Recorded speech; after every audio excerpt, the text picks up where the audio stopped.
దోపిడీ రాజ్యం నుంచి మార్పు రావాలని యువత కోరుకుంటోందని జనసేన అధినేత పవన్ కళ్యాణ్ అన్నారు. కడప జిల్లా అన్నమయ్య సర్కిల్లో పవన్ కళ్యాణ్ భారీ బహిరంగ సభ నిర్వహించారు.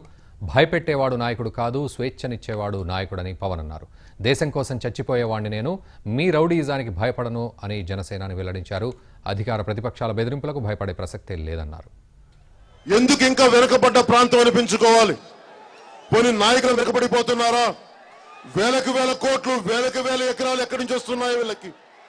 అంటే మనందరికీ రాయలసీమని నాయకులు చాలా మంది భయం గుప్పిట్లో పెట్టారు. ఎంతకాలం భయం గుప్పిట్లో పెట్టగలరు? ఎంతకాలం వర్గ పోరాటాలతో మీరు భయపెట్టగలరు? ఎంతకాలం ఫ్యూడలిస్టిక్ సొసైటీ తోటి మీరు భయభ్రాంతుల్ని చేయగలరు? మార్పు వచ్చిన రోజున ఎంతమంది మీరు భయపెట్టగలరు? ఒక యువకుడిని భయపెట్టగలరు, ఒక యువతిని భయపెట్టగలరు, ఒక మహిళని భయపెట్టగలరు. కానీ వేల మంది, లక్షల మందిని ఎంతమందిని మీరు భయపెట్టగలరు?